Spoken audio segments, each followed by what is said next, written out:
ગોંડલમાં જૂની અદાવતમાં રિક્ષા સળગાવી પથ્થરમારો કર્યો હોવાની અપડેટ જે છે તે સામે આવી રહી છે। પાર્ક કરેલી રિક્ષા અજાણ્યા શખ્સે આગ ઝંપી કરી અને નાસી છૂટ્યા છે। આગ બાદ તોફાની તત્વોએ પથ્થરમારો કરી અને ગાળાગાળી કરી હોવાનો દાવો કરવામાં આવી રહ્યો છે। ફાયર બ્રિગેડે રિક્ષામાં લાગેલી આગ જે છે તે કાબૂમાં મેળવી હતી, ત્યારે કડિયા લાઇન વિસ્તારમાં ચુસ્ત પોલીસ બંદોબસ્ત ગોઠવી દેવામાં આવ્યો। અપહરણની ઘટના પોલીસે ફરિયાદ ના નોંધી હોવાના સ્થાનિક લોકોના આક્ષેપ છે, ત્યારે પોલીસે સીસીટીવી ફૂટેજના આધારે વધુ તપાસ હાથ ધરી છે। નાની બજાર વિસ્તારમાં રહેતા રિક્ષા ચાલકની રિક્ષા સળગાવી ગોંડલ સિટી પોલીસ સ્ટેશનમાં ફરિયાદ પણ નોંધાવવામાં આવી છે।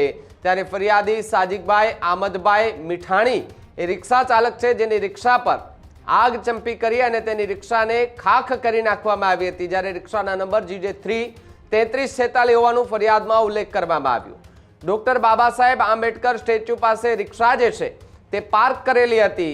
પરત ફરતા રિક્ષા સંપૂર્ણ રીતે સળગેલી હાલતમાં જોવા મળતા પરિવારજનો જે છે તે ક્યાંક ને ક્યાંક ચિંતામાં મુકાયો હતો, કારણ કે આ જ રિક્ષાથી ઘર અને પરિવારની રોજીરોટી ચાલતી હતી।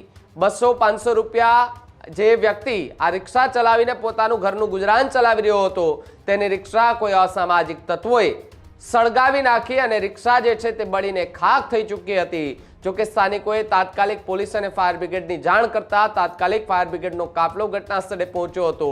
અત્યારે અમારા જ્યાં અમારો ભંગારનો ધંધો છે, અહીંયા રોમા ટોકીઝ આગળ, ત્યાં 4 જણા અમારા ભેગો જે છોકરો કામ કરે છે, અકરમ નામ છે, તે 4 જણા ક્રેટામાં આવી અને એને આવીને મારા હસબન્ડ સિકંદર એને આવીને એમ કહી ગયા કે તારા સિકંદરને કાંઈ હવા હોય અને કાંઈ હોય તો અમે પૂરી કરી દઈએ, કે એ કાંઈ હોય તો તું અમને કહે।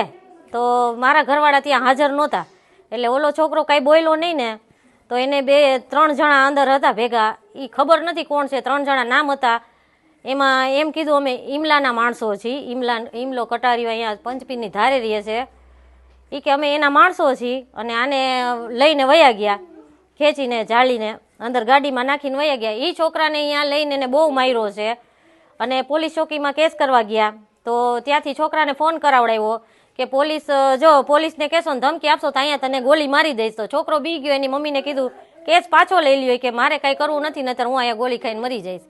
અને પોલીસવાળાએ કાંઈ અમને જવાબ દીધો નહીં, કેસ પાછો ઓલા લોકોએ લઈ લીધો। આની પહેલાં લગભગ વર્ષ દિવસ થયું અમારા ઘરમાં તોડભાંગ એ લોકો કરી ગયા, બધું તોડફોડ કરી ગયા હતા, ત્યારે કાંઈ અમને એ લોકોનો સપોર્ટ મળ્યો નથી પોલીસનો, બરોબર। અવારનવાર આવા ગુંડાગર્દી રાજકારણીના ટેકા ઉપર કરે છે।